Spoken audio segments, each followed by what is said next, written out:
That must be very good. So I'm here to share some critical thoughts about innovation.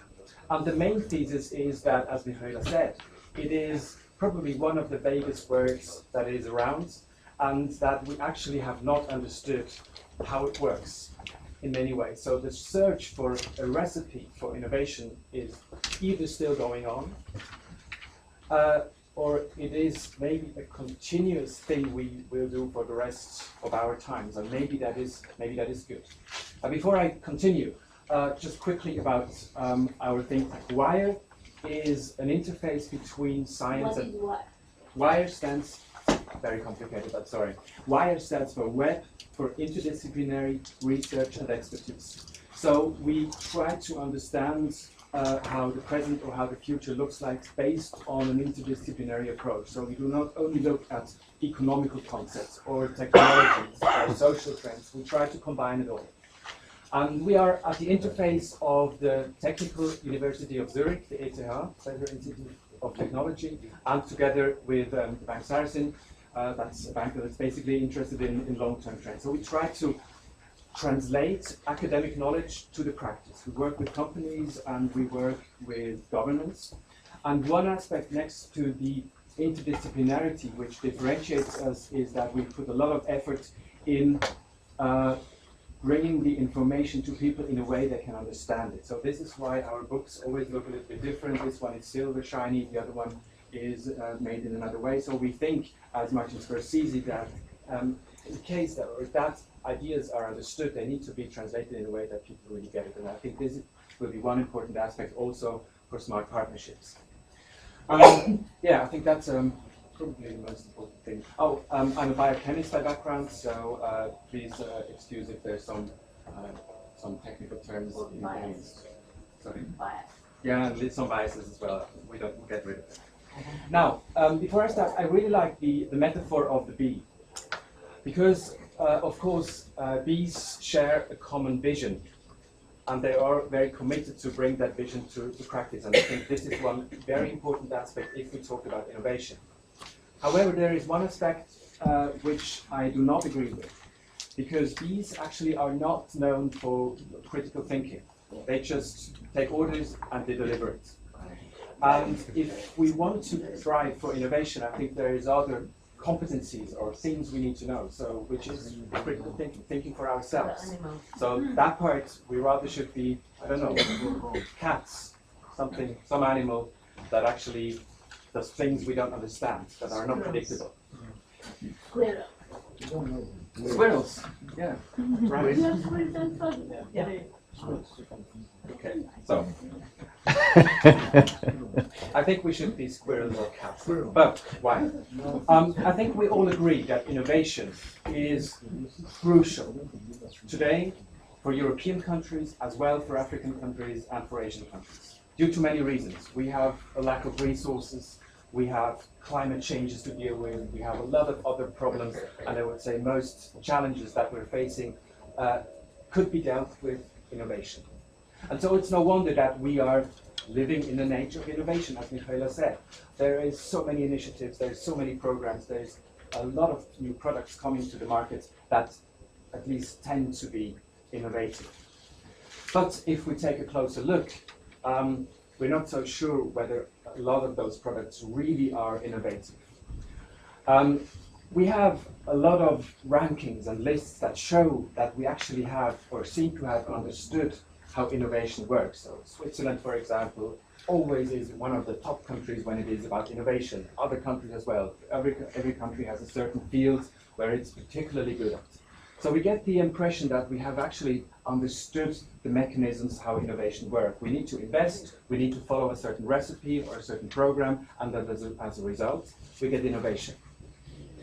Now, if you look at the measurements of all those indices, you see a lot of different parameters that are being used. And I think this is a strong sign that just to the case that we have so many different indices that we really haven't understood what kind of inputs, what kind of parameters really define innovation.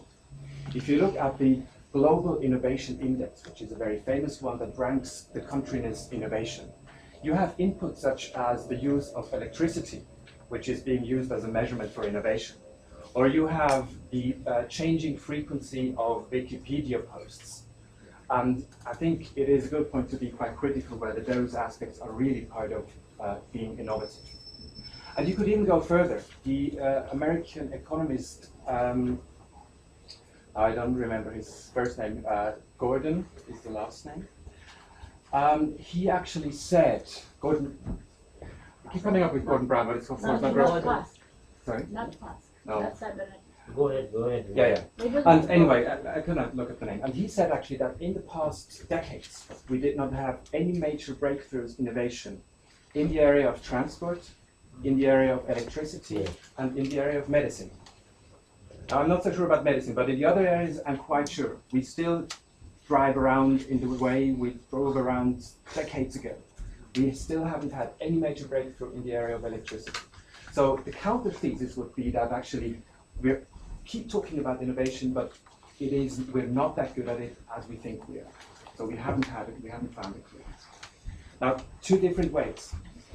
If we now look at an industry where we certainly had innovation in the 10 years, which would be software, for example. So I think we have good cases on where we saw innovation. We can take three examples: Apple, Google, and then the whole movement around crowdsourcing, which would be Wikipedia or Firefox. So with Apple, we have seen a model which is based on a genuine approach. So you have one man, Steve Jobs, that used to be the driver, that used to seem to have the ability to actually foresee what people wanted and what innovation is. On the other hand, Google has a completely different approach. They keep releasing beta versions, trying to find out whether they actually work. So it's kind of a trial and error approach. Whenever something doesn't work, they take it off the market, they do something new. And then of course there's the most recent one where we worked with open innovation, tapping the knowledge of the crowds, and we have seen impressive examples in the area of software programs such as Firefox, that actually a huge crowd of people working at different places in the world, different time zones, they have come up with a product that was actually better than the product of a commercial company, which was Microsoft's Internet Explorer. Now, if you compare those different models, you would probably come to the conclusion that even with Apple, there was a process behind the shiny surrounding, that there was a lot of trial and error. Only Apple kept it all inside, and they just released the product when it was finally coming out, when it was finally finished. Behind that, they had a lot of experimenting, they had a lot of trial and error as well. So probably the most honest way, the most approach to innovation we see today, which would also be the basis in pharmaceuticals, is actually trial and error. It's the management of uncertainty.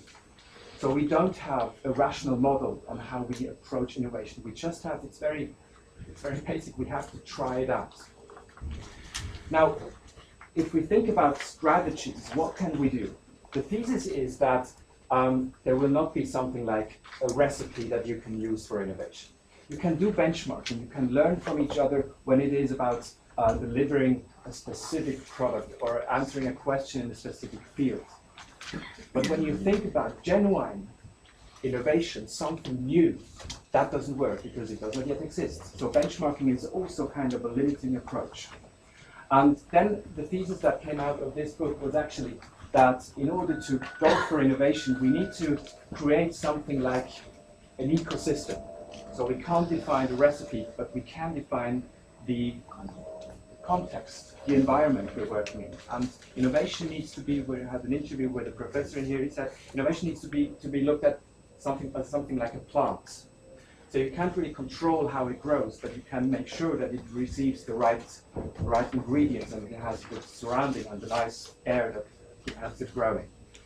So what would that be? What would be the surroundings that we need for innovation? I think this could be something that could be useful for smart partnership.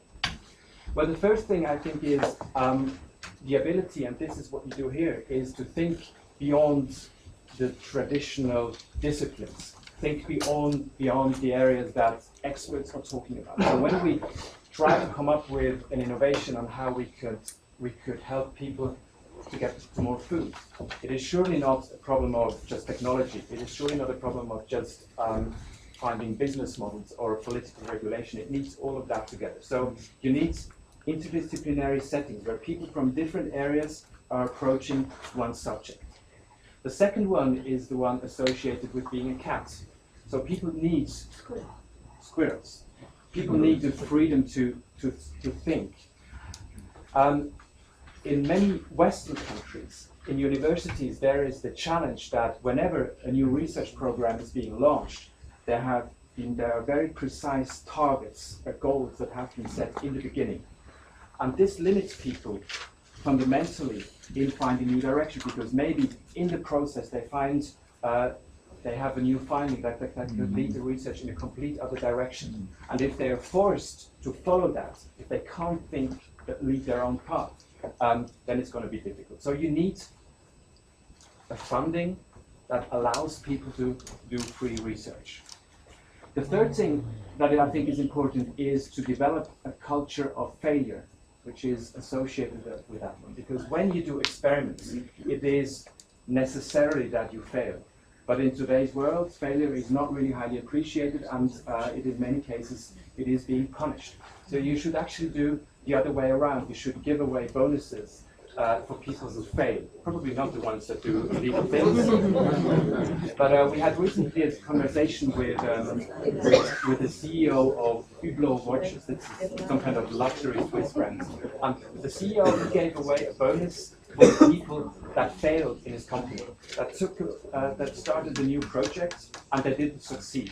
But he wanted those people to get a bonus that had the courage to do something new. The fourth point, I think, is that we need to start to define innovation in a broader way. So when we talk about innovation, it's mostly about technology. And of course, technology is an important driver. But there are different types of innovation. There are innovation in the area of business models, or what I think is extremely important is what we call social innovation. So in many cases, if you want a technology to be accepted in the public, you need to change certain things in the society. Maybe you need to educate people. Maybe you need to make a change in the regulation. During the Industrial Revolution, in many countries, the government started to introduce social welfare and social insurances, so that they made sure that people could actually be working in factories. So that was a social innovation that allowed the Industrial Revolution actually to take place. Or today in Switzerland, for example, a lot of newspapers, as you know, they go digital. They try to sell their products on iPads, and they have started to educate people how to use iPads. It's a very simple area.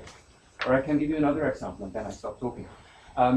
As you might know, to tackle the challenge of the population getting older, in Japan they have developed robots that help elderly people to stay independent when they're old. And in the UK, in Switzerland, and in many other cases, robots that should take care of old people is highly unethical. So they conducted an interesting study. They asked senior citizens whether they could imagine having a robot at home that would take care of them. Then 88% of the people said, never, we don't want that. And then they reframed the question. They asked, would you have a robot if you do not have to go to a senior citizen home, if you can stay independent? Then it changed. Then 66% of the people said, okay, in that case we would want them, but only if it looks friendly. Yeah. And so you might have seen the pictures. Those robots, they look like bears.